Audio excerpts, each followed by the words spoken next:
Nyakor gajuang dakika en 27 tok saa 3 mar okinyi. Asekelo ni chal mar fwambo. Isebedo gi ng'ene nang' matimore kor gweng' mopogore opogore mabende intiere. Gisani koro wadonje kidienye machielo. Ma en twak e chendo mar mbaka oromo twak mabende wadoro bedo godo nyaka rom kanyo saa 5 mar onyango. Okinyi makawuono kaka nwasenyisi motelo nyakor gajuang tarik en 9 dwe mar 8 higa mar 2023. Tarik maket kod ma higa mokalo. Piny Kenya me odiochieng' mabende nwadhi e yiero. Kinyalo paro polling stations no yaw saa 12 mar okinyi. Chenro mar yiero ne pod dhi mbele. Koro sani en higa achiel. Chakre ne wawuoge e yiero maduong'. Mise mage, rem mage mabende oseneno. Mago e weche mabende wabiro bedo kwa twaki okinyi makawuono. Parne kinde mago duto tetimore. Bende odiochieng' makawuono twak chako e gwenge kata mana e karomo mano mar Bomas. Mantiere buora Nairobi. Lalruok e kinde kweth mar Kenya Kwanza gi kweth mano mar Azimio. Mana ka pile kintiere gi ote mora kotende kod thor wach mabende wantiere godo ioronwa lain magwa magote machok 2 mbui mar Facebook, YouTube iyudowa achiel kachiel.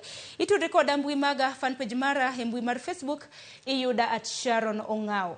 Okinyi makawuono nyakor gajuang do wachi wan jo hawi nikech wantiere gi jolonya e weche mag telo kod dongruok.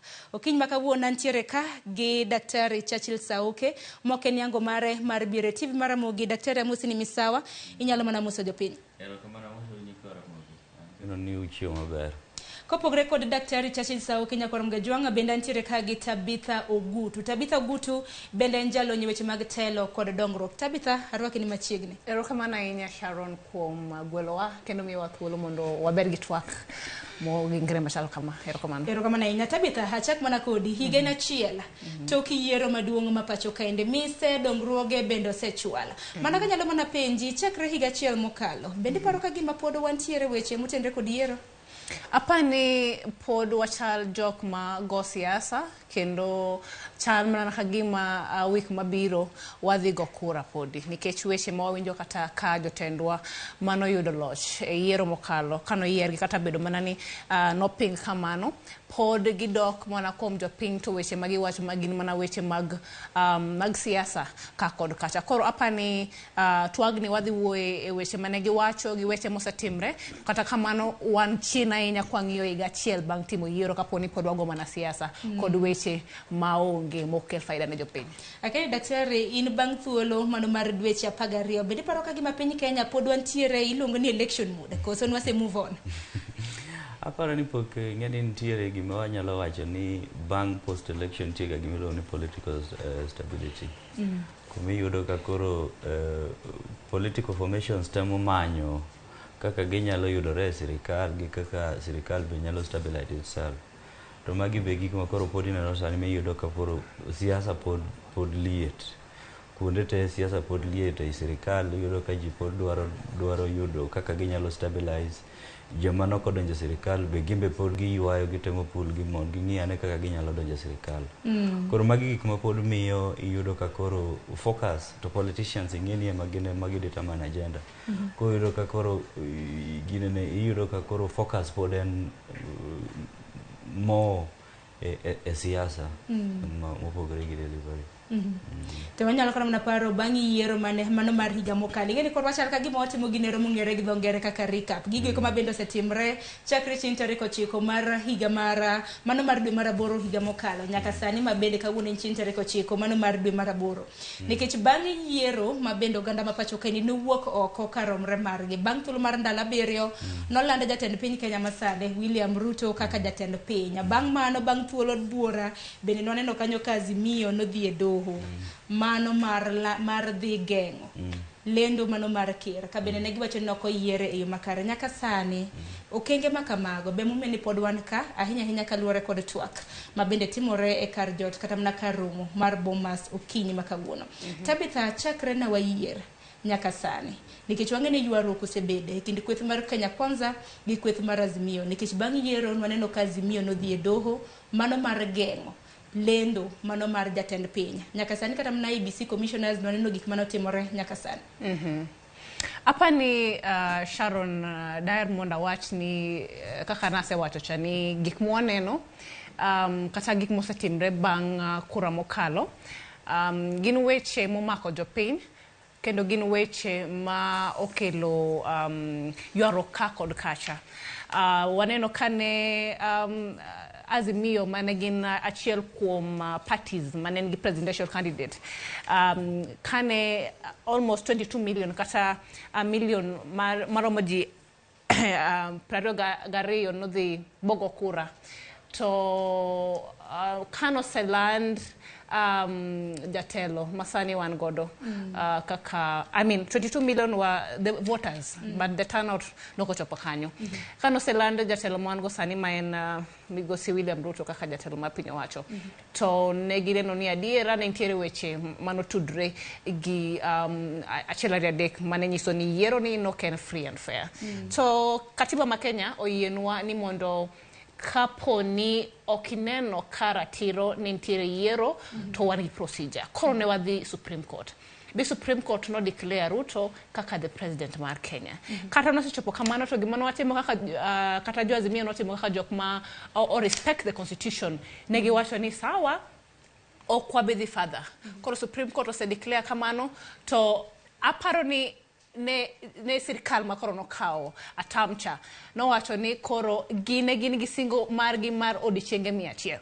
Achiel kuom gi ne ndwoko bech mogo piny. Mandalo no bech mogo no bek no idha ahinya, bech mogo no ne giwacho ni ka gidoko office ni to gibodoke piny. To the political ideologies kata gik mane Azimio gi Kenya Kwanza wacho ndalo mane gidhi campaign cha ne against the hustler kod jok malongo ni jo dynasty magin jo Azimio.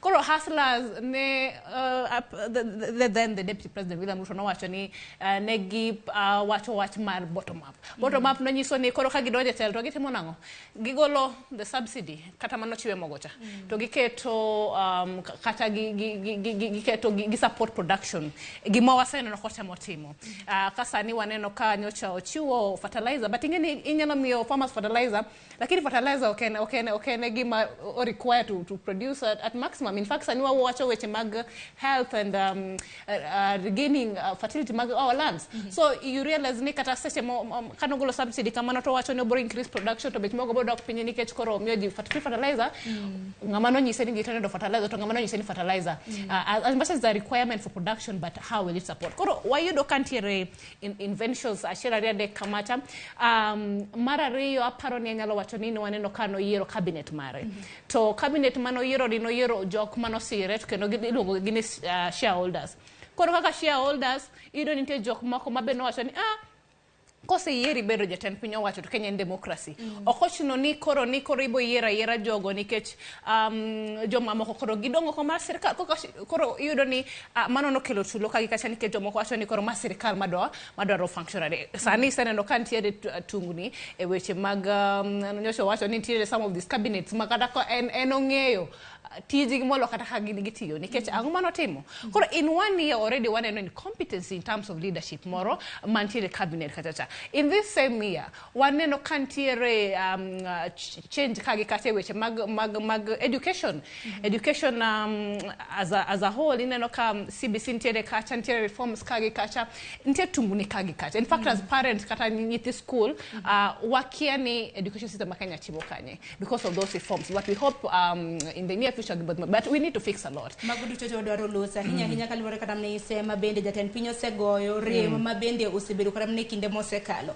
walosa nina kotende kod weche mag doho Tabitha hawinjo kata mna kimulo moko kuom gi weche mag doho osebedo mathoth e kinde thuolo mar higa achiel ma osekalo nikech wang'ene mana Raila ne olalo ombulu mano bang' yiero maduong' noringo dhi e doho mano maduong' mogik e pacho kaendi mar Supreme mabende chieng' tarik 5 dwe mar 9 mar higa mokalo jong'ad bura abero duto te mago mag doho maduong' mogik e pacho ka nowacho ni yiero notim e yo mahuyanga bang' mano naneno ka ang'o motimore wanno ka Chere Rafogi ne ka bende nobalo enye kata na chieng' mane lando duoko mar jatend piny ne gibalo kod commissioners wetege bang' mano naneno weche mag doho mabende osechako nyaka sani ko nyalo kwano kata mna ukenge mabende ji osedhi gode doho wach jolup jotend migepe nitiere wach mar GMO ka nitiere wach mar chik mar omenda nyaka ka manyako duche manyoro bende naneno ka jong'ad buche mamoko ma bende noyalo buche maket kod ma bende nod mi transfer. Awinjo na pachi kotenre kod okenge mag doho daktari.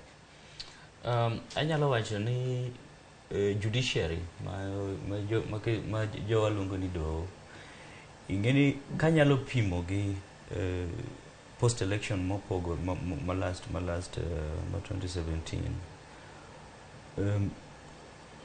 ntiere pogruok to pogruok matemo neno ka en pogruok in terms of the telo mar ngama duong ma en president mar doho maduong ma Chief Justice nikech en approach mane predecessor neno kao nen antagonism gi sirikal tapani ne giduogi realize ni bedo gi antagonism gi executive no affect gi nikech as much as katiba ntiere mag separation of powers in terms of engagement gi different organs mag government gi ne giyudo kotimore nade ne giyudo ka no affect gi kori neno approach masani maybe Koome temo kao I'm just looking at it get into perspective and otemo manyo a working engagement manyalo miyo jokenya yudo their justice kaka gidware to judiciary benigi a working framework gi executive maginyalo work together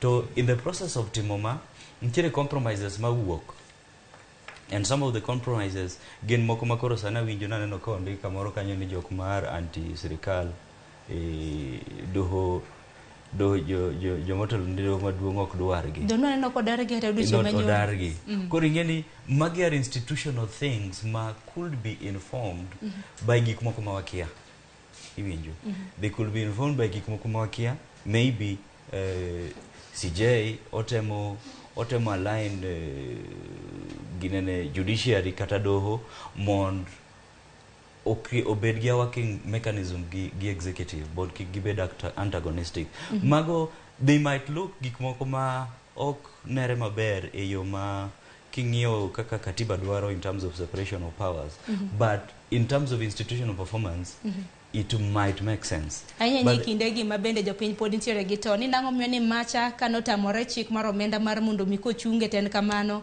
macha kanotamore jolup jotend migepe mar mondo mi kik donj kata mane apise gi nango miyo ni gini miyo gi transfer iloko gi kuonde ma gitiye ka itero gi kata ne doho moko matindo. okingeni koro maybe ntiere impression ma CJ dotemo tim ntiere gimo temo impress maybe executive and magi realities. But apani Sharon be kanya medo. Magi realities mantiere. Gine realities mantie mawanya wacho. Oka defend gi, but I'm just looking at governance from the perspective. Yero kama na nyatabi tamana kinyalo meda mati. Apani daktari wacho wach madira. Gimose neno in the 100 kata 1 year chakrene mano 365 days. Yes, chakrene sirikand ni kauloch and ni ingeni constitution wacho ni nitiere separation of powers in the three arms of the government. Interference mang'eny osebede judiciary kabisa. Apani samoro kata ni CJ acting mar transfer judge apani judge Mugure mano ongado watch mar the Finance Act ni mondo bed postponed because of the public interest and public outcry ni nyalo be an order from the above to mean ni waonge separation of powers nikech sani by the waonge separation of powers in totality kata kinyo judiciary ni kinyo sani parliament or the legislature sani parliament ka sani the ruling party main Kenya Kwanza gin more MPs in the National Assembly, more MPs in the Senate as a bicameral legislature nyiso ni gimora mora ma sirikal dwari mondo kal nyaka kal no neno ndalo wacha finance bill ni kano biro debated kapok no bedo act ne president himself no nyiso jogi nade ni adwa neno ng'ama dhi oppose wach mar finance bill nyiso ni onge separation of powers in kaponi wacho wach samore na diera to ilu katiba to ken wach mungirre kata wach mosir gi sirkal to koro sirkal kata bedo mana ni nitie separation of powers kaka katiba wacho cha to iniketi tenge nyiso ni wadok e kinde mane wantiere chon onge balogi tend piny onge balogi tend piny to kendo waonge democracy moro kendo wadok in a dictatorship kata wacho ni entelo mar agogo. Gima sirkal mamalo wacho e gima timre. Nikech sani kata nitie bloggers nyocha aneno kukete TV kantie bloggers ma kata kiwacho gimoro ma en adiera ground mane gima timre. Lakini nikech ok isiro kata en gima itemo mondo ikete lela mondo jione to sirkal maki. Nyiso nang'o? Moko neno komaki ma bende we thuolo ka koro doho koro wacho ni pedha ni uru neno ni nang'o menu make.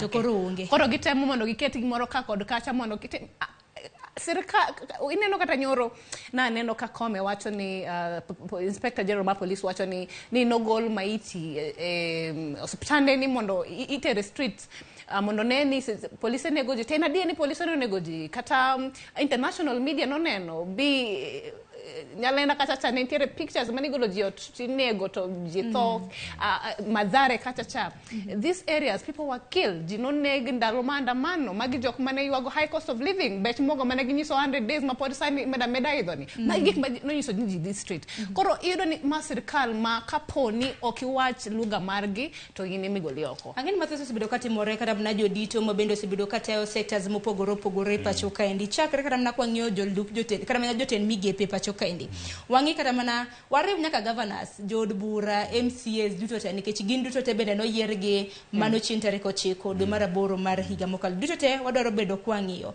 nalose kotendre kod weche moluoro doho ka bende okang' ma bende nalose nen kotendre kod daro jong'ad buche mopogore opogore Mugure Kande ni en achiel kuom jong'ad buche ma bende nodaro odiochieng' manyoro en mano chungo chik mar omenda bang' kane okia mtata gi lange notero wach baka mani doho wach mar chiemo motimo nyinyo jiemo Mugure Kande ni owuon bende nochungo dwaro mar piny Kenya mar oro chiemo mantiere gi nyinyo e pacho kaendi nogole kowuok e doho ma Milimani otere nyaka e doho mano ma Malindi kopogore gi mano jong'ad buche mamoko kane ng'iyo kata mna Edwig Ongunde en achiel kuom jong'ad buche ma bende nochungo jolup jotend migepe mar mondo mi kik donj ing'eni nyaka jopiny penjre nang'o mene jong'ad buche gi gine ma igolo gi kanyo moko godak gole ing'eni gima nyalo wacho ni ing'eni government kaka wawacho ni ginyalo bedo ni itemo nitie kaka gitemo force their way into judiciary but I think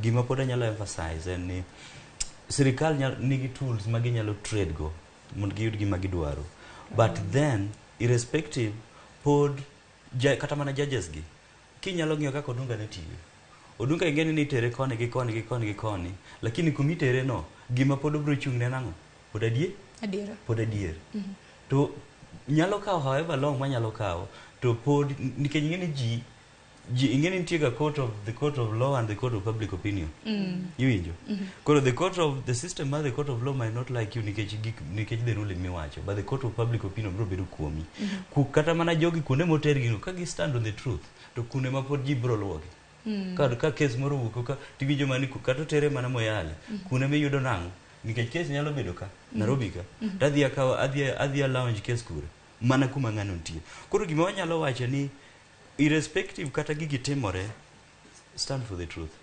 irrespective stand for the truth to in the long run gima bro konyowa fight kata mana advances matemo timoregi en jok manyalo bedo courageous mond ochung' e adiera kata obedo ni systems goyi kata obedo ni ok gigoyi to adiera pod itimori nade pod ichung'ne to chieng' moro chieng'ne tundi madiera ni chieng'ne otimang'o chieng'ne wuoni mana gima kaka nineno kaka notimore e sirikal mokalo mantie jok moko manok dwa bedo promoted nikech ne gitimang'o ne ginantie ang'o ne ginantie sirikal a time notunda makoro notimnegi nade nodhi otimnegi promotion koro magi gik matimore to gik matimore in every system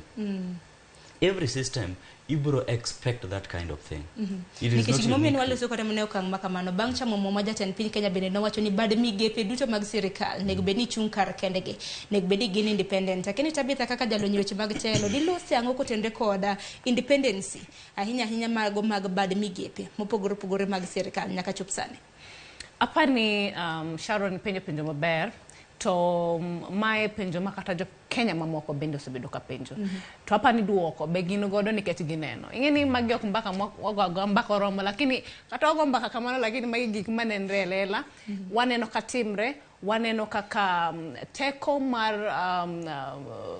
these three arms of the government kata wacho ni bat migepe mag sirkal gi waneno ko giti kamano Kane president kata Ruto nodonje telo kamano mokwongo manotimo nonyiewo leaders kata jok mano yier e kweth Azimio kata parties mamoko mane form Azimio bonyiewo nyaka parties mamoko boketo kacha ma paro ni gine payroll kata nitie kaka otimo negi momiyo gin kode kacha. Koro jogi kata kaka nobedo ni jopiny noyiero gi nikech samoro an nayiero ng'ato nikech nahero maybe manifesto mar party mar for example let's say ODM kata mar Azimio as a coalition na yiero gi nikech ne gin gi their agenda ne gin gi manifesto margi to adier nen manifesto mane nyatiyo ne jopiny. Koro an kaka MP mar awach for example an ayiere nikech nang'eni kaka government ka form to mondo wa realize the manifesto kata achievement mar manifesto kacha to chakre a piny kaendi. Koro jotelo te moyier under Azimio kata moyier under coalition nyiso ni gibro tiyo mondo gi achieve obligation kata mana gima ne sirkal to nyisowa.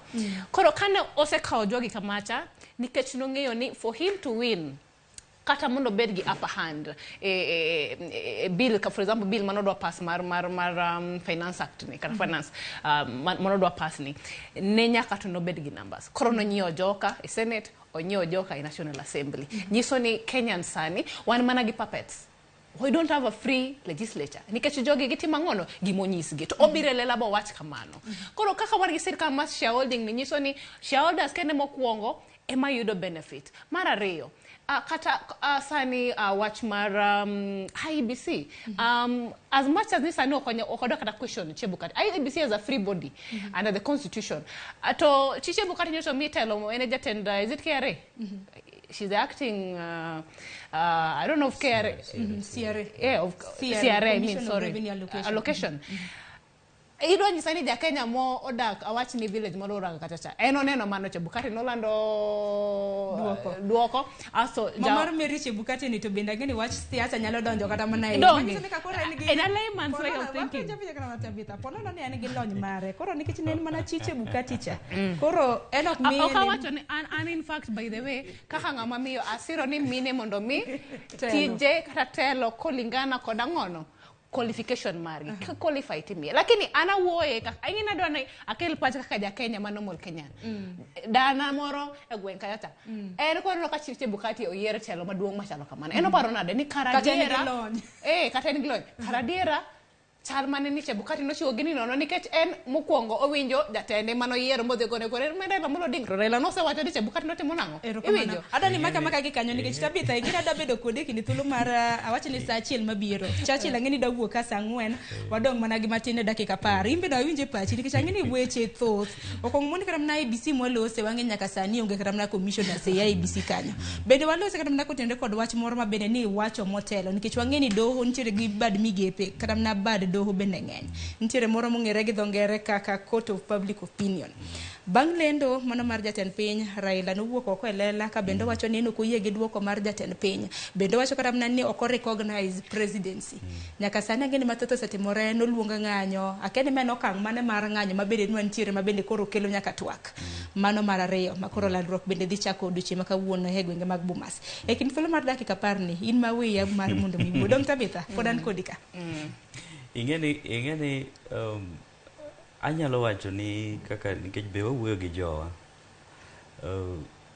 bang' kura ji ok bi winjore nikech nitie jok madwaro ingeni ji dhi e kura mondo jowen to every politician dwaro ga mana ni mondo otimre nade mondo bede telo to koro kiyudo kaka ne ji odhi to gik manotimore nosatimore Jazimio ero no wacho ni ok dwar ok recognize the president tineno gik mosekalo nyaka demonstration nyaka sani makoro wan gi bipartisan talks makoro endelea gi magi ingeni gima to magi gik ma wasa advise even before bang' kura ka kura obed ni nitiere joma odifa gi matokeo mar kura no kata obedo ni onge nitie ga gima nyaka bed miluongo ni political consensus gino en gima nyaka bedi kata kinano jo Amerika kucho ka ng'ato yombo tiwinjo ga ni ng'amo yombo gocho ne ng'amo yombi mani ng'eni political consensus gima jo Kenya kudwa wache budwa luongo ni giluonge ni handshake to gidware political consensus no en gima muhimu sana nikech okonyo piny stabilize politically Koro gini en gima nonego beni timore chon, obed ni jo Azimio ne ok oyie gi kura kata ok ne giyie. Nikech ji wuok ga e kura ka ji opogore. To pogruok ni kaka ng'amo riem, kaka ng'amo yier ma jatelo, ere kaka idhi riwo piny?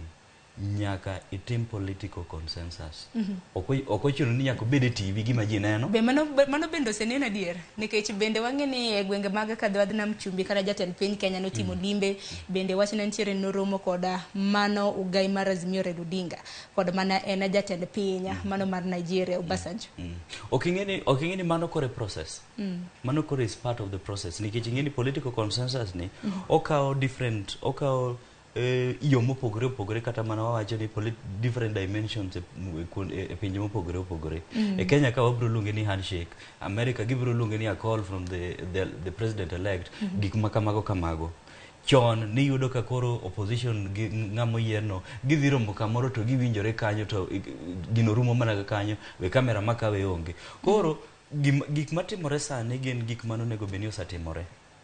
Taparo ni nitiere based on maybe advices mano sabedo katimore maybe around mano sabedo katimore maybe around kata mana jatend piny mano yier, ne gitemo ng'iyo kaka ginyalo stabilize Kenya magi golo jomoko oko. Achiel kuom gi neno gai mar Azimio. To koro with the time giduogo gi realize ni ma gima nyaka wang'i kaka watimore nade, kaka jogi inyalo kele momiyo koro ineno ka bipartisan gi wuok. Mano gima okwongo. Mar ariyo monego beni wang'iyo, especially ka koro wang'iyo level mag jomoko ma ing'eni nikech yiero ni ing'eni ok en mana presidential kende. Nitiere governor, nitiere MP, nitiere ang'o. Nitie gimiluongo koro political consensus ni ka koro bedo gi trickle down effect piny kuchocho. Nitie jok moyier ma maybe kata sirikal masano oseyiero. To ma challenge ma actually adwa miyo jomoyier sana ka kwanza jomoyier e Luowa, ere kaka gikelo political consensus ni kuom jowa mondo kony jowa, nikech ing'e ni jopiny mano yiero kata mano ko yiero president kata mano yiero president gima gidwaro en ang'o? Dongruok. Yiero be nosekalo higa achiel mokalo. Gidwaro dongruok, gidwaro livelihoods. Ere kaka omi tich kata omi tich gi president masani, kata nidhi mi tich gi president kane Azimio owin. Ere kaka tich momini ne dhi kelo livelihoods ne ji? Koro magi be gik monego beni wang'iyo, nikech in the long run wabro bedo gi reforms gi. Mok nego beni wasemo na jatend piny Kenya kende, kata mana governors, jod bura, MCAs, gin duto te. Nikech ng'e reforms gi wabro bedo go e national level. King'iyo kaka wan jowa, and awacho gini with a lot of passion, with a lot of independence of thought. Iyudo ka wasabedo forefront e klama mag democratization Kenya ka. But the moment ma ka wasayudo gains, ok wa benefit. Jomoko ma benefit. Mano ka dier. Kore we need to unego wabed na strategy wang'iyo ane to gigi ero wa advance, wa advocate for openness of society mar Kenya, wa build democracy mar Kenya. But in the long run, ang'o mabiro nwa kaka jowa? Churchill, awinj mana pachi kaka namna poka kao jofwambo wetewa mabende nitiere oko kacha mar loso gi jofwambo county mano ma Homa Bay.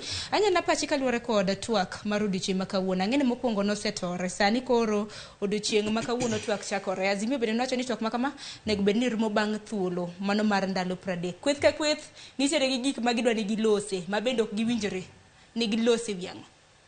An gima nyalo wacho ka wadhi kachacha Kenya, and this is being very selfish. Kenya is a country that is multi-ethnic. So all these segments drive agenda gi. Koro nego wadhi kachacha ka we have the overall objective mar loso Kenya maber. But nego wambe wabed gi our own specific objective ma wadhi drive kachacha.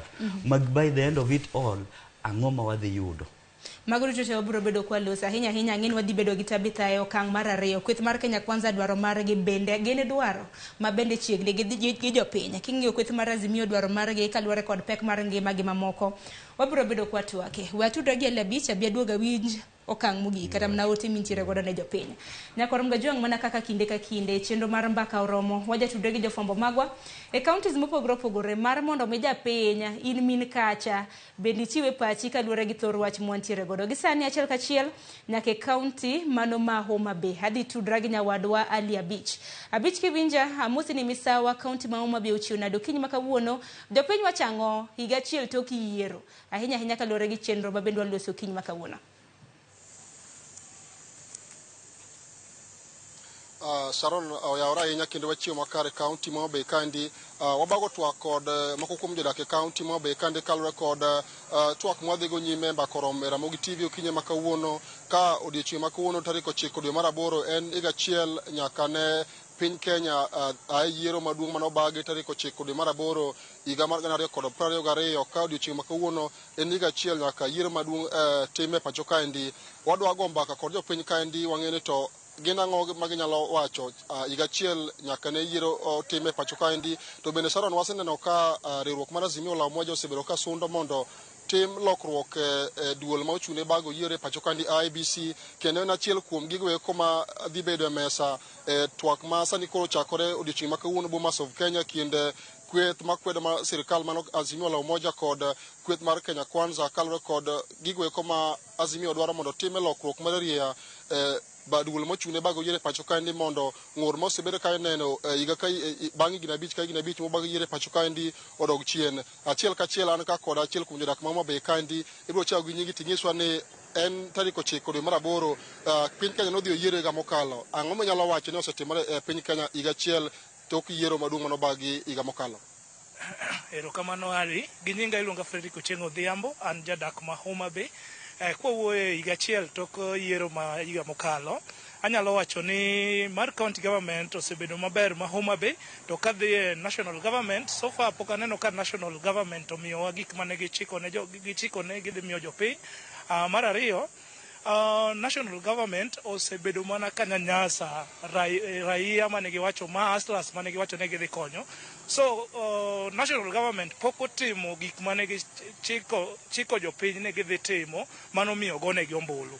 Koro pok waneno ber mar national government compared to county government. County government osetemo, wanyalo rate county government at around 80% to 85%, but national government, we can rate national government around 20%, because so far gima gisatimo Homa Bay apart from affordable housing ma waneno ka gichako mabok dhi maber, mane gima waneno ka national government osetimo, but gima ne gichiko mar ngima mondo ngima mar japiny odog piny pok odhinwa maber, kendo pod waywak ne national government ne ka ginyalo keto ngima obednwa mayot, giwe kata wach mar affordable housing to gidonjnwa e ngima mar japiny mar kawaida mondo wayude chiemo e yo mayot. Ne gichikowa ne piny dhi chiek gi kelo mbolea, piny osechiek, mogo pod wang'iewe mana ile wan wakwayo national government kar japiny ma kawaida ema gidonje moewo gimoro amora.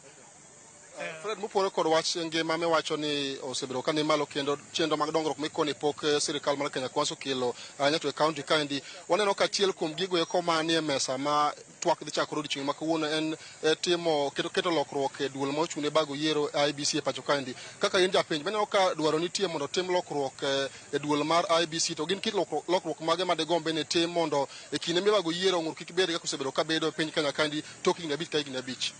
Amor gi penjo no Ali. Kawuoye wach mar IBC emoketwa kama wantiere ka. Wamor ne President gi Raila Amolo Odinga ne giwinjore ne giloso team madhi bedo piny mondo olosnwa gigi mondo yiero ma Kenya obed maber. Nikech ka yiero bedo maber, japiny biro yiero ng'ama gidwaro. An gima nyalo kwayo ne team madhi bedo piny e wach mar IBC sani en higa achiel, gidhi gimany kaka yiero nyalo chako bedo maber koa gi piny. President wachak lande ward to bi to walande county. Wach mar national tallying cha orum, President olande county to rew gi dichiel to miwa president moloyo president miyiero nwa national tallying. Mane gima nyalo kwayo ni sama gibedo piny giloknwa election ma Kenya mondo election kata kwa yieno mana president sub counties main constituency to yier president sub counties, or either wabed gi president e counties to rewnwa counties 47 gi to miwa president ma jopiny te oyiero, opogore gi achiel miyiero nwa e Bomas. Mane paro man gode wach mar election mar Kenya. Kamano nya Fred bende an ka koda achiel kuom japiny bocho gi nyingi ting'e sani higa achiel nyaka piny Kenya dhi yiero higa mokalo. En ang'o minyalo wacho ni osetimore nyaka rombe achiel tok ka piny Kenya osedhi yiero e pacho kae ndi? Erokamano Ali, an Tom Mboya. Gima nyalo wacho en ni nyaka koro sani wachopo e higa achiel nyaka ncha wa yiero, to mak mana ni gimiwuoro ni kaka oganda jo Kenya pod en mana ywak kod muodo lak, nikech waseneno ni gik manyocha sirikal mar Kenya kwanza onyisowa ni dhi timonwa ok waseneno ka gigi otimore maber. Achiel kuom gik ma waneno ka ok osetimore maber en ni ngima ne giwacho ni gidhi duoko ngima mar nengo mar ngima piny, to so far ok waseneno ka ngima no dok piny. Pod waneno mana ka fuel beche pod ni mana malo, waneno ka ngima no pod ni mana tiere malo, ma ok kaka ne waparo ni kane gi wuoyo, kane gi dhi timo, kane gi campaign ne gi promise wa ni gidhi duoko ngima piny. Mar ariyo, achiel kuom gik ma dawach ni aseneno ka national government osetimo moso ne wan kaka oganda ma Homa Bay, wan kod affordable housing ma bende project ma dhi nyime kaendi. Wawacho ni mano to en gima ber nikech waneno ka tijno dhi nyime, kendo wang'eyo ni very soon gibiro tieke, kendo joma nyalo yudo udi kuondego biro yudogi. Mano e achiel kuom gik ma nyalo wacho ni ber maseneno ka koro dhi nyime kanyero. Machielo en ni kaka oganda jo Kenya wagombo ni mondo sirikandni gibed piny mondo mi giwuo, mondo mi joma osebedo ka wito ngimagi e yor ng'anyo kata weche mang'eny gibed ni en twak moriere tir ma ok twak mantiere kod kona kona. Wan kaka jopiny wagombo ni mondo wane ka Kenya ni kod kwe moloyo ni gin kod koko ma saka sa. Omiyo wakwayo ni mondo gibed piny, giwinjre, kik ja Kenya moro amora chak bed ni nyalo wito ngimane nikech weche mag yiero. Ja Kenya moro amora ok onego bed ni gire moro kethore nikech weche mag yiero, to gibed piny mondo giwinjre kaka jotelo mondo wane ni piny dhi kuma owinjore. Kapok aweya dhi ng'ama chielo, kaka japiny manogo kura higa mokalo, ok ang'e ni e pachi en ang'o kalore kod wacho ni tulo osebedo, waneno ka samoro amora tim yiero to ng'ur bedo ga tok yiero. En ang'o miparo ni onego bed ni timo mar neno ni higa ka higa kata bang' higni 5 kitimo yiero to lweny kata ng'anyo moko mosebedo kwaneno mabiro bang' yiero gi eki orumo chutho e piny Kenya kaendi? Mokwongo kama pek bedega kabisa mamiyo ja Kenya wito ngimane, mamiyo ji bedo kod chandruok Kenya ka en e yiero mar ker. E yiero mar ker ni ema ok osebedo ka miyowa kwe higa ka higa ma wadhi e yiero. Koro an kaka japiny daher wacho ni ka itimo lokruoge e migepe matimo yiero, to jo IEBC commissioners nyaka giyiergi ka giduto giwinjore ni giketo pachgi kanyakla achiel, mondo giwinjre ni jok ma waketo ka gidhi timo tich magi. Machielo en ni samitimo kweno mar ombulu ni nyaka bed ni gigo olugi otimgi kaluwore kod chik, mondo mi kik ji donjie e lweny. Nikech ka otimgi makoro moko chochni sanie, waneno ka riwruok mar Azimio wacho ni gidwaro ni mondo audit otim, mondo ng'e ni tang'o mosetimore nyaka ne mamiyo gini chiko kelo lweny. Nyaka bedie ni nitiere chochni mane nitiere sava, and therefore sava ni bende nyaka obed ni en gima nyalo kelo kwe, nikech sava itiyo gi pesa wa kaka jopiny kinyiewogi, kendo gitiyo kod pesa mang'eny kabisa. Koro joma ochung' ne yiero gi nyaka ti kode yo mowinjore, nikech ok wadwa ni in each and every election period wadhi e lweny kendo remo pukore. Erokamanya Tom. Sharon, we akaw ng'at achiel mogik kaendi koka duok ne studio idhi nyime kod twak mwadhigo nyime. Chakane gi nyingi ting'e ni paro mane ma in go kalo kod twak mwadhigo nyime kwang'iyo higa achiel nyaka piny Kenya dhi e yiero tarik 9 dwe mar 8 higa mokalo machiegni. Machiegni ago erokamano. An iluonga ni Clinton Obuya, ajadak ma Homa Bay kae.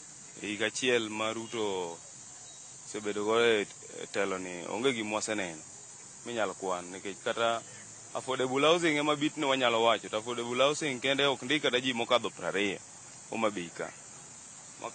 Kar nokelo affordable housing kata nowenwa kata kazi mtaani cha nondiko ji mang'eny moingo kanyo.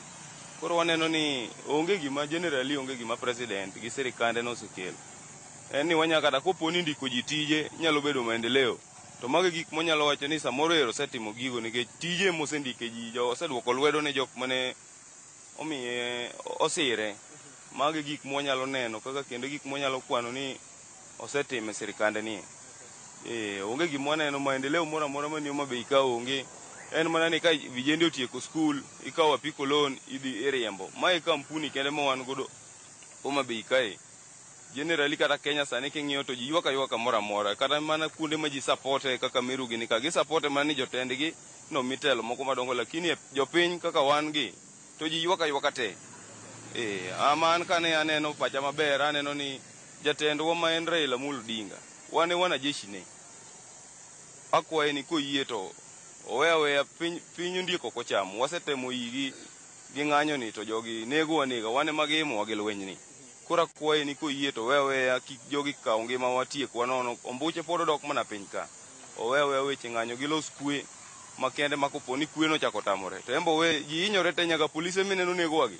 Gimbe onge kuma ginyiewe mogo kata mana siling moro 50. Gimbe ginyiewo mana mogo bei matek. Kora kwaye no weya ji te ohinyore.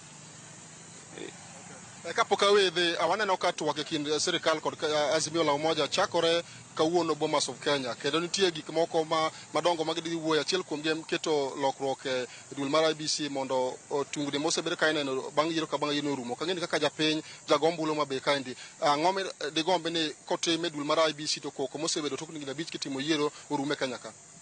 Gik madagombo no loki adier makende en ni yiero nyalo timore mana maber mana koponi malaikni kata Nyasaye matayo piny ka. To ahinya yiero ma president ka telo tang'eni nyiewo makata sani yiero mana jo Azimio dhi bed gi jogi piny magi yier jok mabeyo. Telo inyalo buogi kata mana koponi ne oyieri ng'ama long'o inyalo mana buogi mani miland gi moko winjore. Koro waneno mana ni jo Azimio to adhiya to gitem yiero lakini gima dhi timore malich to onge nikech sirikal mosebedo ni golo tek. Ibro mana yi kode lakini ok nyal gole to gidhi adhiya gitni. Gidhi twak. Kamano ahinya Sharon mani winjo achiel kachiel paro moko kuom jodak e kaunti ma Homabay ka ni godo ka igolo pachgi okenge ma piny Kenya osego higa achiel nyaka ne wadhi e yiero ka achiel kod paro ma gin go e gimonego bed ni timo ahinya to e dwol mar IBC mondo piny Kenya obed makare ahinya to tok higni 5 kotim yiero mondo koko kata ng'anyo mosebed ka inene pacho kaendi odog chien ka winjo ka gisiro twak ma chakore odiochieng' ma kawuono Bomas of Kenya kind sirikal kod kweth makwedo ka giwacho ni gin kod geno ni twak ma kamano nyalo biro kelo lokruok kod kwe e piny Kenya kaendi Sharon. Erokamano ahinya wawinji makare kiwuok e kaunti ma Homabay. Erokamano ahinya kuom chalonwa twak achiel kachiel gi jopiny. Nyaka warom gajwang' dakika 9 tok saa 4 mar okinyi kapok wakawo yueyo matin. We alosanena ka gi daktari Churchill Sauke. Daktari ma ikinde mari michiwe ote mari mogik ahinya kalore gi thor wach ma bende wantiere godo. Anada wacho ni institutions kaka ne wawacho mag doho go aparo ni onego bed ni wang'iyo gi sustainably kata kiloko ji to ok onego walok gi nikech ok gichung' ne gima executive wacho nikech separation of powers en gima ok bi konyo, en gima noket kanyo mondo kony sustainability mar institutions gi. Koro mano gima nyalo wacho ne jotend doho mondo kik gi target mana judges nikech ok gidwa timo judgment ma jomoko dwaro. Mar ariyo en nitie gimoro ma janeno moro kanyo wacho momora about IBC. Okoni Kenya ka gine ni Kenya gae kura ibro tim mana maber ka malaike emochung'ne kurani. Kora da pinya malaike ge kobudho moko biro to watimo nade kaponi gibudho moko gilemo to wanatim nang'o. To mae ma kora nyalo wacho ni koro ng'endo nego bed ni koro wabedo gi koro talks to ntiere madhi timore mabro kelonwa changes moko. To kaka koro wambe kaka oganda nego wapuonjre wabed gi puonjruok wapenjre ni to kaponi chieng' ne ok wayudo telo ni kata bang' higni 20 moko ere kaka wadwa chung' mondo wal change livelihoods wa. Aparo ni mambaka monego bed ni kendo wagoyo nikech time bro tundo makoro jatendwa ma Azimio mar ogai ma Azimio ok obi dwaro chung'. Jomoko no ne mabro dwaro chung'. To inde no ok wabi dwaro ni koro wambe koro jomoko ema koro dwa tiyo kodwa mondo gitim ang'o Koro onego wachak gwane ng'iane mbaka kaka wanyalo chung' kendo kaka jowa ma wang'iyo Kenya kendo wang'iyo sirikal kaka gima kata obedo ni ng'ato ochung' president kata obedo ni ng'ato ok ochung' president ere kaka wanyalo dhi e yiero mondo wayud gima wadwaro manyalo konyo jowa. Erokamano ahinya daktari. En mana ni ang'e ni sehemu ng'adi nego bed ni dhi e chenro mamoko kata kamano e kinde thuolo mar sa achiel misebedo kodwa ka wagoni erokamano ahinya kuom biro e studio. Kok manja kwarom gajwang' pod antiere ka gi Tabitha Ogutu jalony weche mag telo ma bende pod wantiere godo ka bende waporo wach ahinya kaluwore kod mise ma bende piny Kenya osechwalo e kinde thuolo mar higa achiel ma osekalo. Gisani wakaw yo matin aneno ote magi aduogo somoge bang' yo matin kik dhi mabor.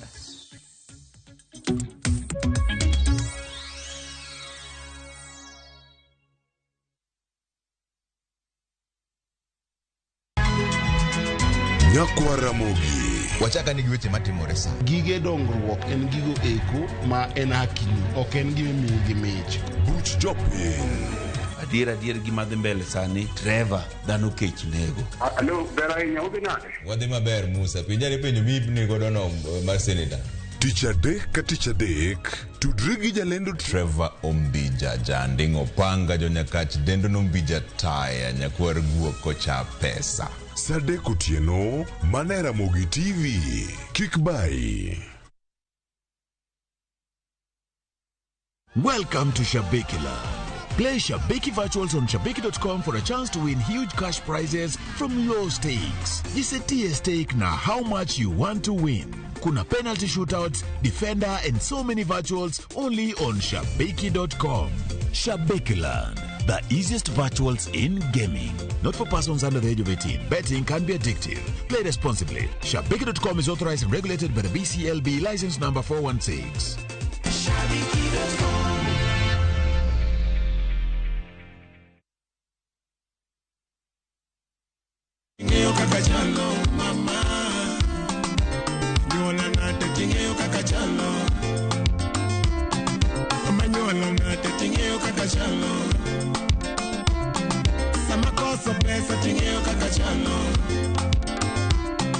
Amedo nyisi ni kidwaro winjo thuma mar Alilo eskiza kod inyalo diyo star 811 star 343 ash ibro yude yo makare. Ma wane Ramogi TV. Ramogi TV en od jothumbe duto magonagi. Ero kamano.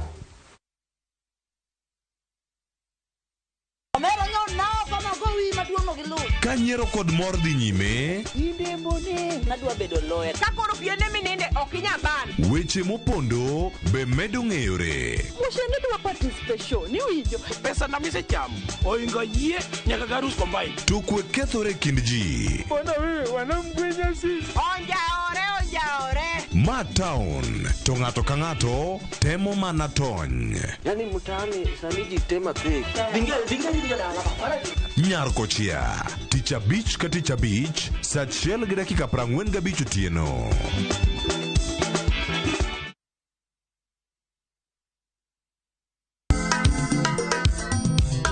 Ma e chenro makelo ni danji malie. Kik od belo bai. Wakelo ni be. Angomiri. Aliye juu. Fuata. Ma e chenro makelo ni duond yawuoto nage. Apuro puoth ngima, apuro puoth poetry bende apidho kodhi. Duond mine nyalo. Kod ohala. Ng'at mochako ohala nikech ng'ane no ochako. Gino gidhi mabor. Mbak ndalo. Wuoyo goganda mar onagi. Kajiwo gi kik gibedi gi luoro. Kod Stella Brenda, Lynn Ramogi. Kod DJ Kolo. Wuok tich nyaka tich abich, sa 8 odiochieng' nyaka sa 10 odhiambo. Mane Ramogi TV.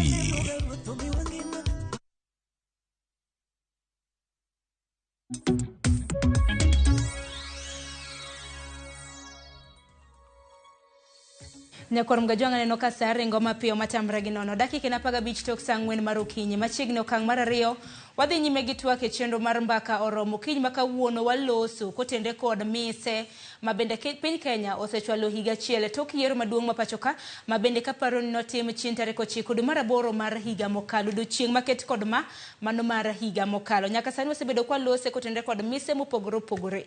Ka bende gi sani nwantiere gi welo ariyo, achiel kuomgi osewuok ka kalore kod weche ma ok nyal geng'. Adong ka gi Tabitha Ogutu jalonye weche mag dongruok mabende pod aporo godo wach kotende kod piny Kenya higa achiel tok yiero kama wasechope. Tabitha harwaki okang' mar ariyo machiegni. Erokamano. Ang'eni mathoth waselose ahinya kalore kod mise mopogore opogore gi sani nikech wang'eni bang' yiero maduong' ma pacho kaendi jotend kweth mano Raila Odinga nokoyie kod yiero mar jatend piny osebedo kata mana koseyo tend piny Kenya kwanza ahinya kalure kod pek mar ngima. Nyaka sani waseneno ng'anyo manoseneno sani lalruok dhi chako Bomas. En gino marani ni seng'iyo lalruok ka bende dhi timore Kenya kwanza nitiere gi mise maggi ma bende gidwaro mar mondo gilose. Azimio bende nigi margi. Mane mamiyo ni wadwa ni walose. Thuolo Azimio chiwo thuolo mar ndalo 30 mar mondo mitwak maket kod mano otieki. Koka mano to gidoke pap. Apani kuma ne Kenya ochope cha ndalo mane wantie weche mag maandamano to maandamano cha kani nene kaka ja Kenya kata piny mangima noneno ni machano ken mana maandamano mar Raila Amolo Odinga kata Raila noko dhi maandamano dhano no wuok bodhi maandamano to nyiso ni ing'eni Sharon odiechieng' saa 4 ka yudhe moloyo 1000 kata 100 kata 20,000 owuok kata neno dhano mang'eny kamacha bowuok bodhi e street kata odhi gomo kata odhi ng'anyo nyiso ni jogo ni kuma rach mogik nyiso ni onge tich nyiso ni jogi kech kayo nitie msemo moro kisungu wacho gani hungry people are hungry people ng'ama kech kayo en ng'ama wacho ni en asira sechete nyiso ni kaka sirkal onge kaka sirkal mora ma wiye longo onge kaka inyalo govern kata inyalo bero jatelo mag jok man gi kech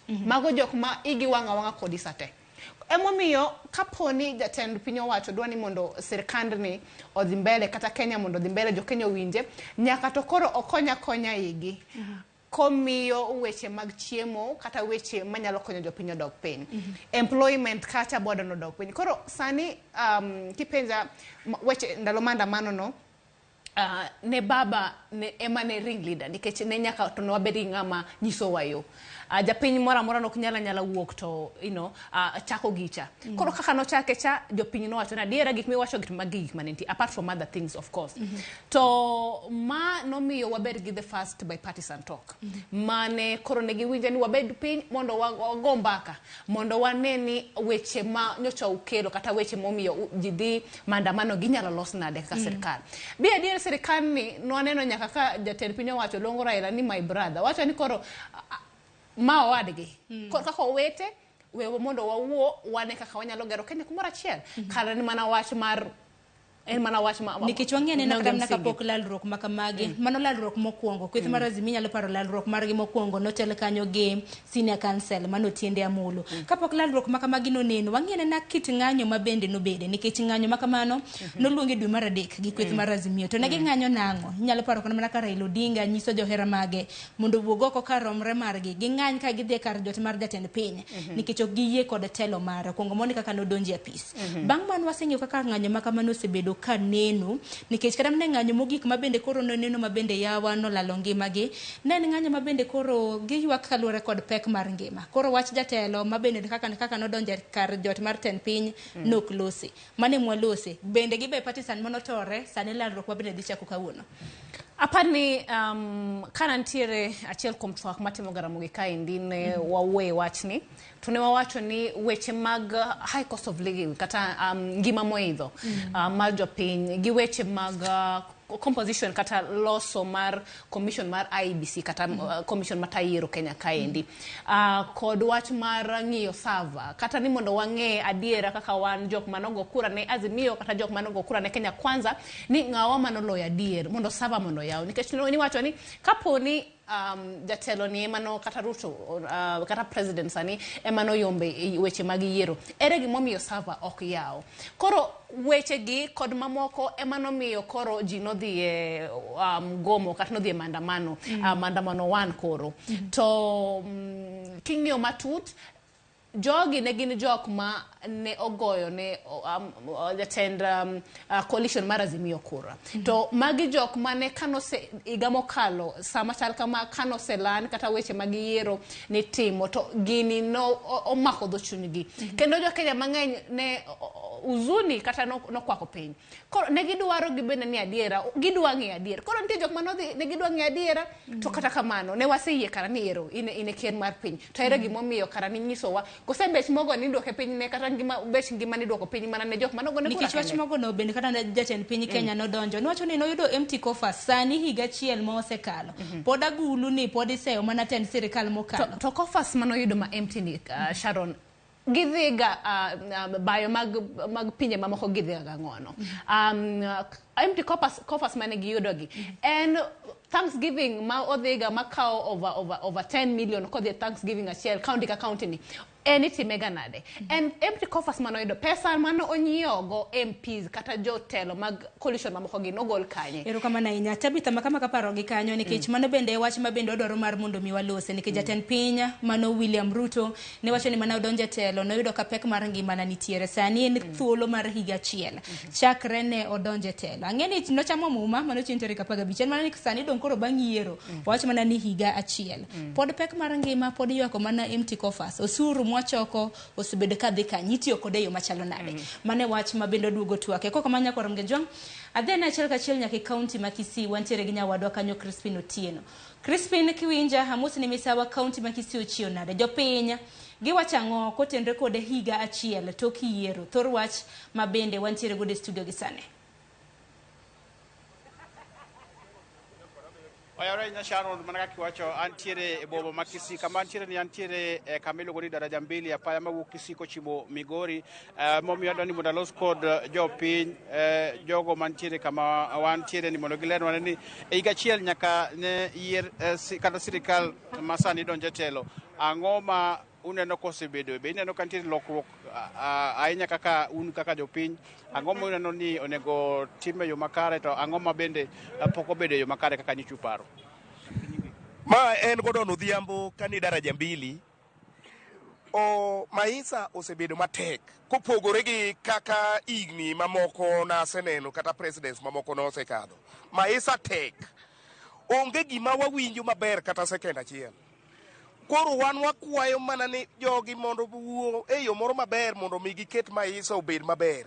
King'iyo kaka sikul sani ni nyithindo dwaro ni odonji joma dhi donje e university. Gik moko tek ma kata mana janyuol kende ok nyal. Kwa hivyo wakwayo sirikal ni mondo gibed piny gipang kaka ginyalo tiyo kodwa e yo moro maber nikech wan e jopiny to jopiny ema nigi teko. To piny ema nyiso sirikal kaka malekeo kaka onego bed ni piny dhi. Sani kata dang' ichak wuotho daraja mbili kar kae kioji kata mana ng'ato achiel iyudo ka maisha tek sawa. Koro an gima kwayo jogo ongi mpangulio maber mondo mi giket wayo maber ok gik moko mi promise wa nyaka higni adi wagombo. Erokamano walos gi jomoko nyiso ni iluongi ni ng'a alafu ini iwacho ang'o kaluwore kod twak ma wan go kawuono. Iluonga ni Gideon Omondi. Gi sani aseneno kaka maisha tek kaka wanene wachandre koni gi kochande mano. Erokamano wacha gi nyinga iluonga ni Vincent Ochieng'o Uko. Gi sani nyaka nego kura lokruok mwaseneno onge kaka wajo Juakali. Ruto nowacho ni Juakali sekta nitiere gik magitengo. Koro ne gitengo to gik magitengo onge mosekonyowa kata achiel. Wahinyore ka winjruok otamore to mana kaka baba nosewacho ni tarik achiel wadok e ng'anyo. Wabiro madok. Sirikal be oyudo ka wacho ni kane gidonjo telo ne giyudo ka gik moko kata pesa ne onge mar sirikal moromo. Unu wacho ang'o wi wacho? Pesa ne onge to magi chulo ji mondo kik dhi e ng'anyo to nitie. To magi duok go bech gik moko piny to onge. Erokamano ahinya. Odoni mondo los An gi nyinga iluonga ni Godon. an nyaka nje wago kura ber mwaseneno onge change onge promises mang'eny koro wan walamo ni tendwa ni Ruto gi Raila obed piny mondo piny odhi maber. Hatuna pia mwingine hapa. Kuja. Hebu tunauliza hapa. Ni mwaka moja tangu uchaguzi kufanyika. Je, wewe kama mwananchi kutoka eneo hili la Kisii labda unaona kuna mabadiliko yoyote? Mimi tangu uchaguzi, kwa majina mimi naitwa Douglas, mkaaji wa Kisii. Mimi tangu uchaguzi fanyike, pekee tutasema serikali weje ijaribu iboreshe maisha ya wananchi pia wafurahie. Kwa hivyo ile bei imepanda ya maisha, Mheshimiwa Rais angalie sehemu hiyo, at least asaidie mwananchi wa kawaida asumie. Asanteni. Sharon ndio moko bende mantiere penye kwa ndio karibuni. Wacha nizungumze na kijana huyo hapo. Haya, tuongee na wewe. Gijenge lungani Brian Ochieng. Yaka ne oko kura nyaka sanye. Pokana gima jatelo mano ka otelo konyo wako. Ko imondo wakwayo. Jokenya. Kocha gi president gi Raila Amolo Odinga. Ugibe pe mondo giwuo mondo ya kwenta to mager Kenya. Kukamano alongi wach mtongo wachi eru kamano. Kuom nyinga ilwani Gabelo Uma. Ajara makisi kata jambili kae. Sani penye tek kodwa kaka wajo jua kali tich onge. Serikali Masai no podho wan gibiro miyo wa tich. Tijega gipoginyiso wa to kwanenogi. Kono akwayo ni bedi piny gi wuo gi Raila bagin tiere mondo Kenya lokre. Mana gimana akwayo. Erokamano. Manaka kiwinjono Sharon mano gin moko kuom jopiny ma warado godo kiny ma kawuono daraja mbili mano apaya mawuok Kisii kochimo Migori ka ng'enygi wacho ni ngima emosebedo matek nyaka sani kendo noken gino mane giparo kata higa achiel chakre ne go kura ne sirikal ma sani. Kokamano ang' nawegi kanyo Sharon manaka in kod penjo aduoko kendo kuomi e studio. Crispin erokamano ahinya winjo yo makare. Penjo madina bedo godo aneno kata mana oganda miloso godo. Chalo mana ka gima gin gi to nikech chalo ka gima ok gine kaka kata mana ka chwalruok konyruok nyalo biro negi mbele. Erokamano ahinya kuom ote mari. Nikech Tabitha kinjo kata mana kaka jopiny olose kaunti ma Kisii. Gin kata mana ka giseola ok gine resruok ma bende biro neno. Kosi nene nade? Jopiny jopiny gombo mana kata ni Yesu koro emobi obedno kata jatend weche mag yiero mondo wayiere jotelo ma wageni wayiero. Nikech yiero ka yiero winjo ka jotelo bende seyo ni yiero no kota e yo mahuyanga. Tabitha, nitiere penjo mana penji kapok wakawo yo matin. Ahinya kaluwore kod chal mar ngima gi sani. Nengo mar ngima bende momiyo ni kata mana lalruok koro dhi bedo kitimo. Mano kaluwore kod ng'anyo ma bende kwith mar Azimio osebedo katimo. Imena winya na pachi kotende kod wach mano mar nengo mar ngima. Nikech anyalo paro wach moro jatend piny Kenya nowacho. Nowacho ni en kodonje telo nengo mogo biro lor piny nyaka siling 100. Wach ma bende pok waneno nyaka gisani. Nengo ngima medo mana hidho. Ang'ene lokruoge mopogore bende oseneno nyaka sekta mar somo. Duto tema bende biro losi. Apani sani yeni kane the founding fathers kata jodong mano chako Kenya. Mano nena Jaramogi Oginga Odinga kod Jomo Kenyatta. Kane gichako Kenya ka to ne wachako Kenya kawa ne wanigi kama ibe no donje to ne wanigi 3 obligations wanadwa timo mondo Kenya dhi mbele.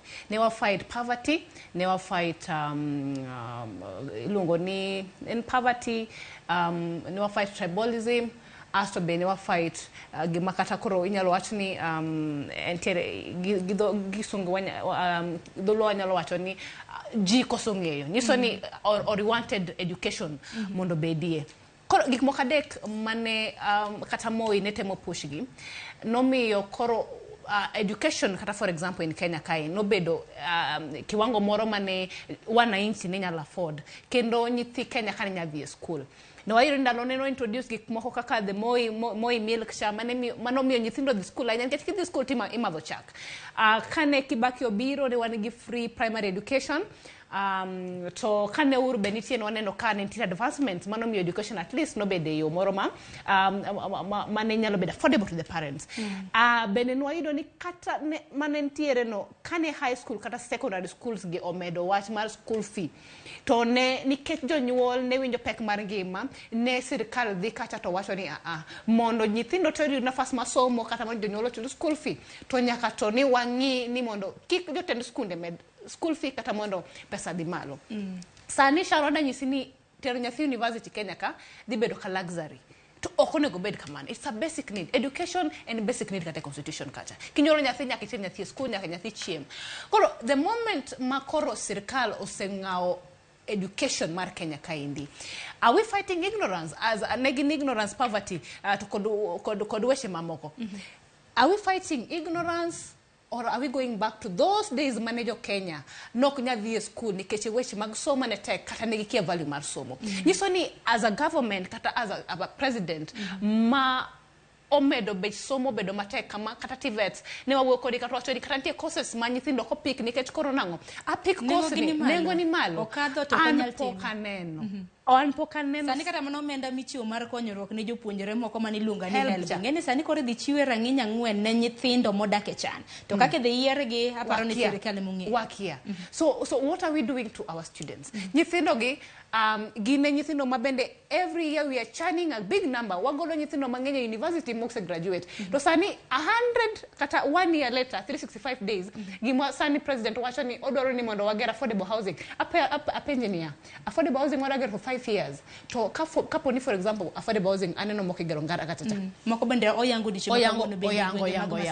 projects moko be waneno kan nyoto no oyango projects mano oyango chonka apenji affordable housing apa ni gedo gato rumo aso nyithindo gidokure to ere momiyo nego bedna dhi somo for example asomo bedo daktari to kayud teach ni inyisa as an opportunity as an employment opportunity mani singwe ni bo create no in the me affordable housing nyoro neno kata mna lendo mabende no chinyal kora mna paro jatend piny Kenya ka bende wacho ni thuolo mag tije pinje ma oko osedre madirom milion 1 pacho kata thuolo mag tije go ni kanye to ka pinje ma oko ka bukre ni wuoyo to wacho ni gin pok ne giwacho gima chal kamano in fact pok ne gi have such conversation didi mwase yudo ka the international community kata countries giduogo to wacho ni adiera wan pok wabedo i conversation mag teach gi Kenya kaindi ere gimomiyo wawuonde kaka jo Kenya ere gimomiyo sirkand ni education ronego kendo joma ng'eny ok bidhi e school nikech ok ni gi qualify but ni kor kata qualify anae familia mok nyalre jodhier Kenya ka obedo mana bedo dhier so the statuses mag walungo gi social statuses mantiere gi jodhier gi jok mango the dynasty geslas moko manoko dwarka gini dhi beta mabeni nikech joma nigo ema bodhi school kendgi to as a country where we going kata kan neno kora mna courses ka jopuonjre no yiero jopuonjre mathoth mabende no kalo moko kuom gi no ko yiero kora mna course wira moko bende wacho ni mbui mar KUPS kacha kidonje kiyiero course ngene siling 1500 moko no kodonjo mu yiero courses nikech gionge godo moko bende lack of knowledge man bende ni wacho maka civic education wan kaka TV mar Ramogi apa ni bende wartemote nwatemonde jopuonjre mathoth moko bende no ko yiero courses mathoth ni mana oko.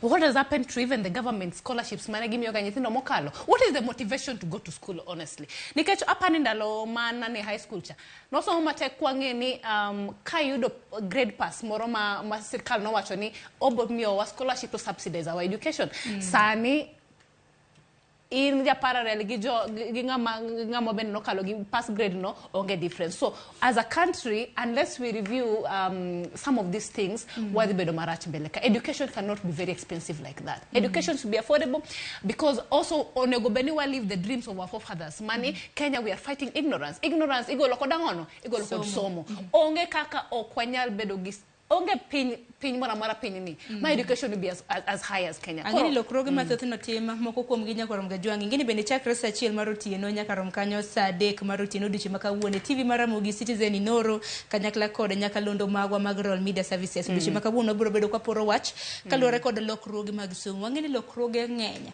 mabende aput manochuogi mar timo lokroge makamage bende no dadhog nyaka jonyuol jopuonje kotendre kod okang' makamano en mana ni jatend piny Kenya pok ochwe koke to kata kamano wacho no dhi chwe koke e lokruoge makamano wachni moro bende kotende kod nengo mano mar ngima mabende osebedo ka hidho kinde ka kinde jatend piny wacho ni nitiere bumper harvest e kinde mabende koro oganda pod dhi nyime gi keyo bende ne resruok nitie penja duoki an angeni an farmer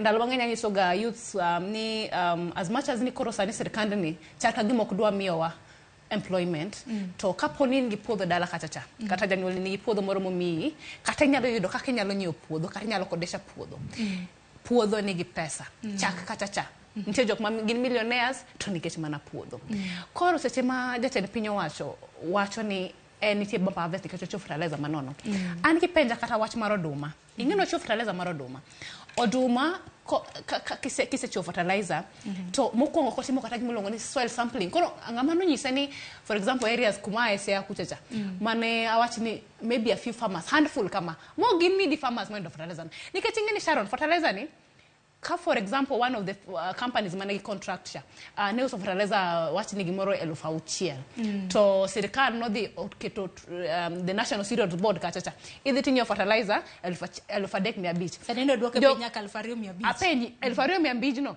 jokenya mage manyalo afford nyiewo fertilizer 2,500 to gin jokenya makech kaya inya Kenya kaindi gin jedi gin jedi ok mana jok man gi pesa mabudhi ko fertilizer mang'eny kata sa depot kata nikech parni wach mbolea ni bende na achiel kuom mise ma bende sirikand Kenya Kwanza wacho ni ne gisechwalo mano mar miyo oganda ma pacho kainde wega chutho to ne jopur koro fertilizer wach ni ro ne gikero kata jopur mano yudo fertilizer go fertilizer no, kende kisekawo fertilizer there is a whole value chain mar mondo ibed go oduma maber e yot nyiso ni nitiere top dressing makende idhi nyiewo iwinjo sani nitiere issues mag pest and water infestation kendo nyaka itigi extra cost idhi nyiewo crop boost kod ang'ogi nitiere climate change itself sani ben wawacho weche mag the soil themselves no saying onge soil testing niso ni some of these soils we are trying to go back to the organic ways of farming what happened to those ones as a government what are they doing with the climate change my government what achiel ni we are dealing with this issue at the same time they are contradicting themselves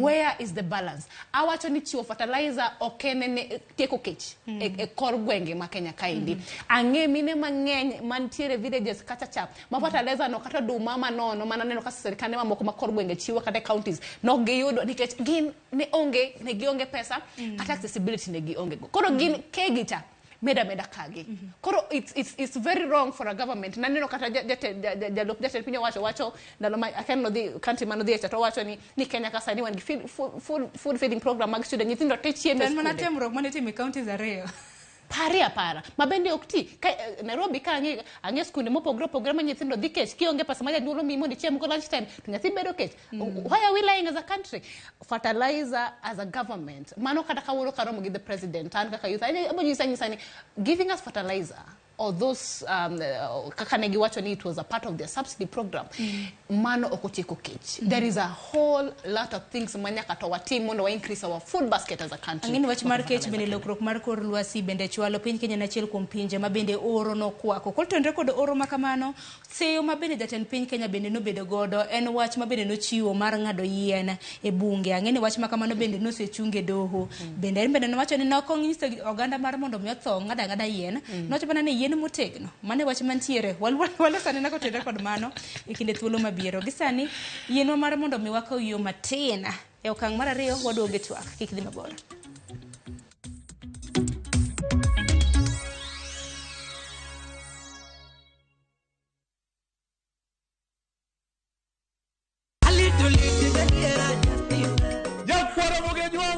chiegni e show mamit maratari ma iluongo ni Ramogi Night wakelo go tich abich seche machal kama ka in jahera mar luo benga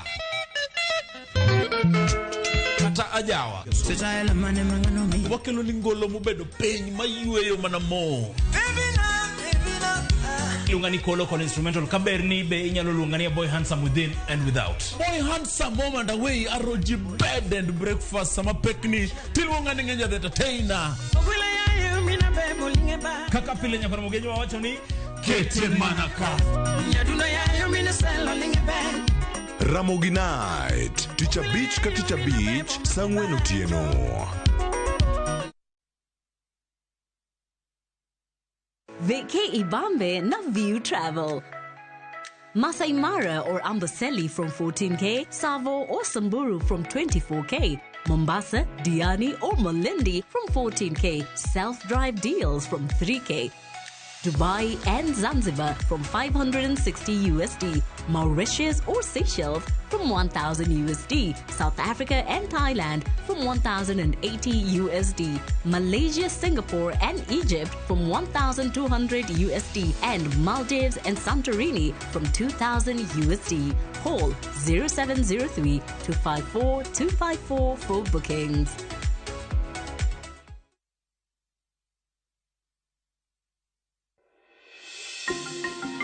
Thoth kembe magero ji ute, jobago romo gi jonyiepo, kata jogo madwa nyiewo ute, chiwo puonj, kata lero maling'ling' kaka ng'ato nyalo oro kwayo mar yudo ot. Chak kungo ne deposit mar atamalo 10 madwarore mondo ibed gi thuolo mar bedo gi ot ma oluongo nyingi. Ndikri ka idiyo *832# kata gwel mbui mar www.bomayangu.go.ke.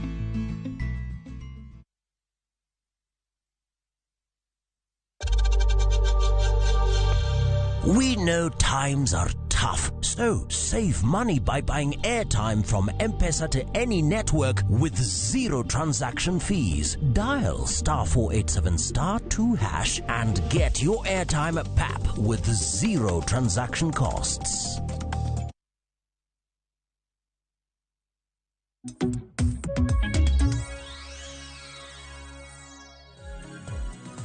Nyakorom gajwang machiegni kendo wadhi nyime gi twak e chenro mar mbaka oromo wadongi matin e dakika 20 mar mondo mi watiek twak makama. Kata kamano ote sibedo kiora no ka thothu ote mabendu oro anoko wacho ni watemo chiego mana dhola mabende nosechango wanonge mana tok higa achiel gik mabende osetimore pacho kendi dong ber kwa paro kama nene gi kama bende wasechopa hinya kaluore kod mise mabende piny wacho osebedo ka chwalo. Ote sibedo ka donjo wabiro mana yiero moko kuom ote mabende wanyalo somo. Mana kinyalo ketna moko kuom gi Injinia Lazaro Kanyambok. Iwacho ni Kenya itayo kod reckless tribal cocoons maonge ber mabiro wuoke ka the whole president nyalo pako police notiyo maber nikech gihinyo people from certain tribes. Luga ma Inspector General of Police wacho SM Luga miwacho kod jotelo mamoko. Hero kamna inya ote machielo Tobias Juma iwacho ni Sharon Ber in Tobias kintiere gwenge mag Kitengela imor kod welo mwakelo kawuono wigilere kendo gipuonjo nagi maber kabisa. Ruto tichotamo nikech sani iwacho nogoyo campaign mar higa mar 2027. Ote machielo kinyiso nyingi iwacho ni haja gani yuak ne sirikal sate to nagi kata bede ne olosnegi gik moko mere magini malo mokadho magiketh mwandugo. Ote machielo mabende biro bedo kwa ng'iyo Frederick Jr. iwacho ni onge gima gisetimo nyaka sane kar chopo singo managi wacho to gimedo mana lemo moko e sirikal mok konyo jopiny kendo onge tich miwacho ni gisetimo. Ote machielo en mar Celine Onyango iwacho kanyo ni onge gima gisetimo kendo onge gima gibiro timo. Tich maging'eyo en chest thumping mok kel lokruok. Asomo temo gik mano mar beti kiwuok Migori aparo iwacho ni in gima kwayo en ni Ruto oduok mana ochume penya eka wabro mor kode. Aparo ni yuak mabende oganda osebedo ka yuak ni Nyakorom Gajwang kata mno oganda mabende jofwambo magwa no dadhogege en kaluore kod pek mano mar ochumi. Kaparo ni Nyakorom Gajwang mabende dwe mar 8 ni parni kine payroll Tabitha kaka an parni giko mar jumane mano giko mar dwe ni ngado osuru nyade mano mar chik mar omenda en wach malich en wach ma kata gweno koro apani ma sirikal ma kaka jawinjo kata janena chielo wacho ni sirikal matioga goko japuonj ma already yudo ni jopuonje mang'eny mondo gi team development gikawga gimiluongo ni loan asto bedo financed koa e pesa gi ng'adogi. Koro sani sirkal bosemedo ginene osemedo taxation already jok mainyre kaka jopuonje they are underpaid ka japuonj ema puonjo bipuonj nyaka president to japuonje ni king'eyo joma bedo underpaid gin jopuonje to kod police mabende sani itiyogo marach asinyiso gini gitiyo mabergi. Sani onge ng'ama nigi mor kata achiel kata bed mayudo pesa di kata yudo pesa di pesa mar Kenya sani kata kinjo against the dollar it's performing very badly. Jo Kenya yuak. In fact even the business people giwacho ni to sirkal ok time juu chini wayude dollar Kenya kaini. Nyiso nango kaka Kenya economically wan marach kiuchumi. Kenya kaka jopiny onge faida mwaneno kata pesa piny owuon bende nowacho ni kata na uchumi marach ma bende piny Kenya wantiere godo. Nowacho achiel midhusi mar Covid ma bende nantiere. Wach mag modhi bende samoro bende nochwalo kinyo kata kaka jatend piny Kenya ne wacho. To kora penji kata kamano ere gima watimo kaka piny. Ingeni debe ni wacho ni okay, there are those international crises momiyo piny chalo kama the dollar chalo kama sani dola be 150 anyisi against Kenyan shillings. Koro what are we doing different as a country? Manyiso ni adiera kata bed ni the international market chalo kama dollar chalo kama indi. Lakini kaka piny mar Kenya ere gima watimo economically to make sure ni wabende watemo leverage on gik ma wan godo mondo wakonyre kata wakonjo piny. Koro omedo inyowa to othiano to bendo ko badhe to kodhi ingeni jopiny gin jok moko mamia. Yani ing'iyo japiny bi wach ni adira Kenya ni wadake ga joluo dak ga mopogre gi joma moko kose jodaga nade. Nyoro kana ne Central Koni to onyiso jogo ni maandamano manyacho luong ni kata ni weche miyuake gi mago weche ma jo azimio kata jok mano kelo maandamano gi wacha nikech koro gidwa ni go sirkal ne gidagi yie ni nologi kendo gidagi yie ni Ruto en president na neno kama Mudavadi wacho.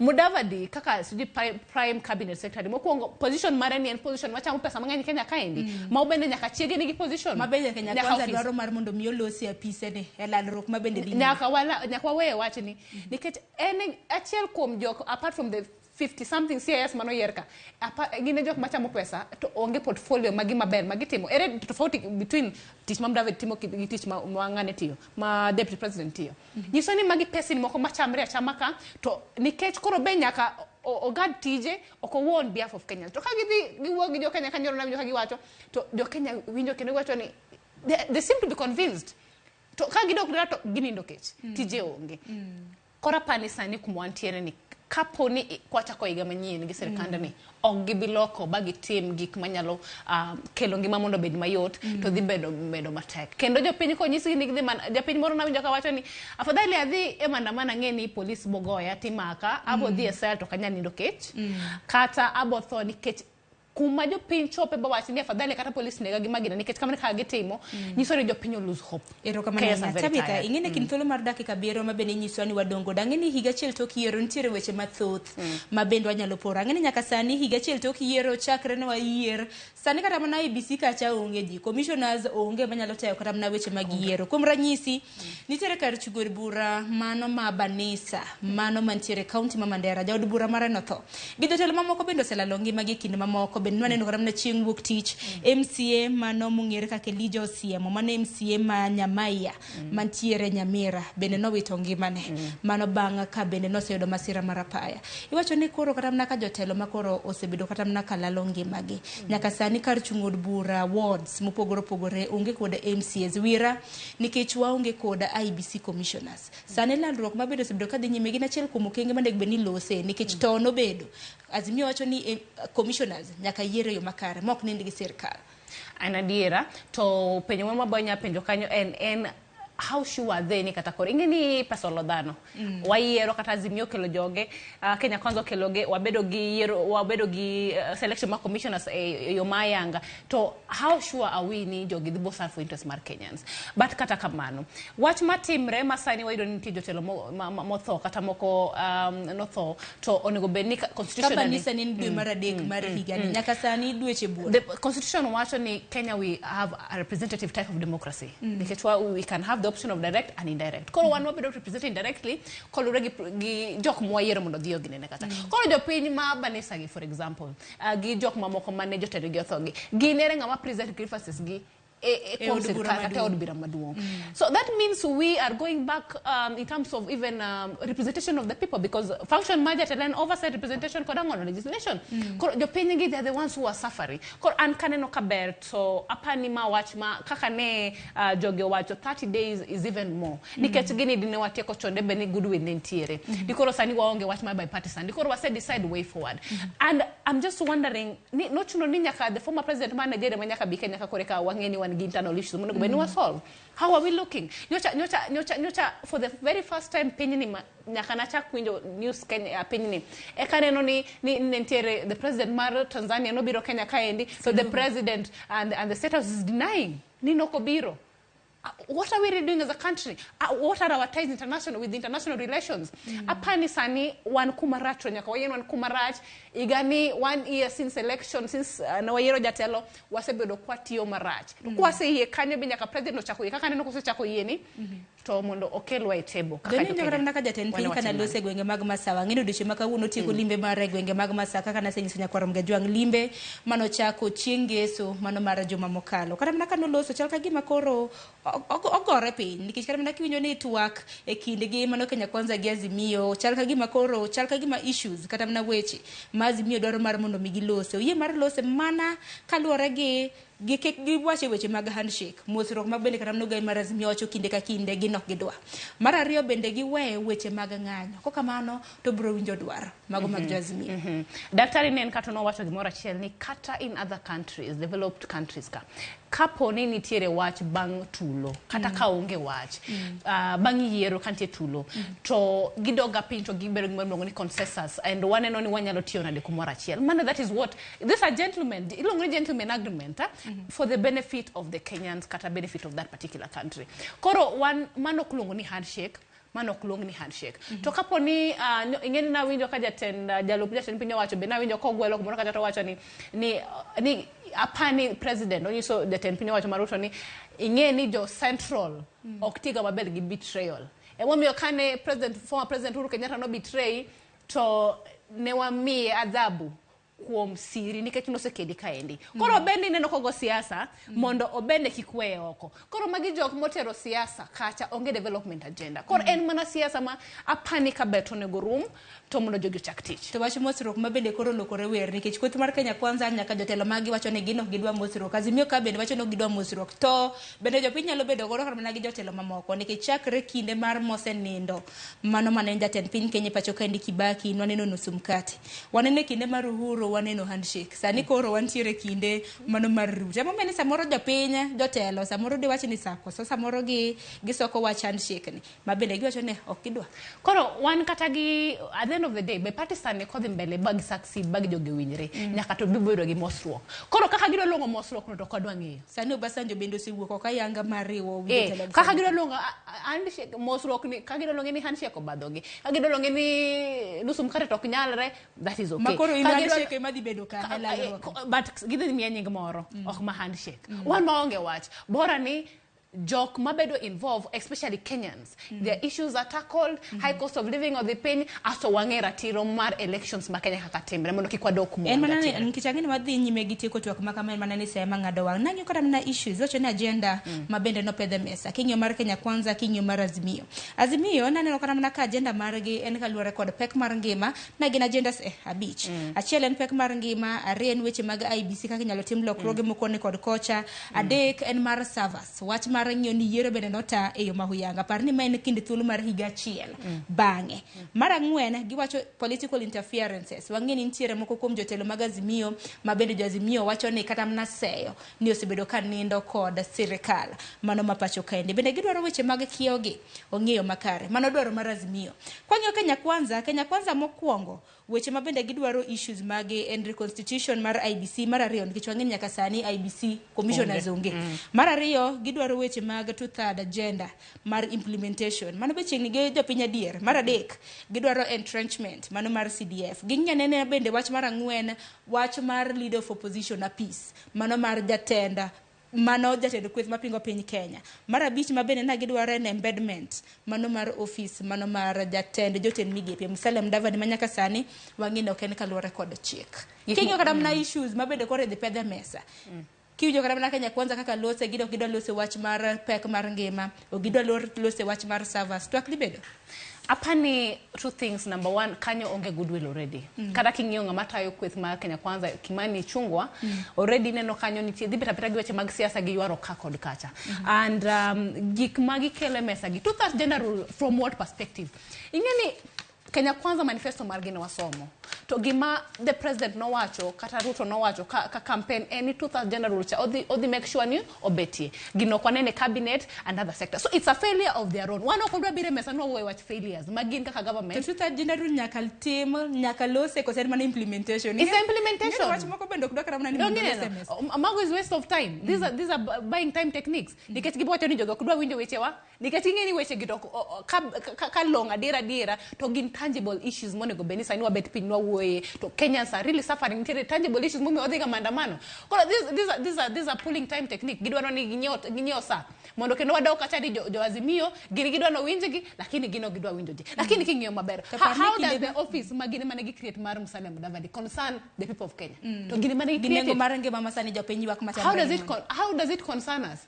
How does it concern us ni jogi dwaro ni, for example, gik moko magiwacho kanyogo? How does it concern the common Kenya? 2000 general sani nitiere framework monego beni monochwe constitution nitiere article 37. Where the scorecard? Ero kama inya Tabitha ngini twak makamano wanyalo dhi godo nyaka machatonga hinya kaluore kod higa achiel tok yiero mise mosechwala kanyakla kod mamoko. Adwa TikTok makama gi wachili mogik. Apani wachina mogik anyalo wacho ni kaka Kenya wadhi marach. Youths ma Kenya kama are the majority of voters. And aer ni mondo youths onge powers magin godo.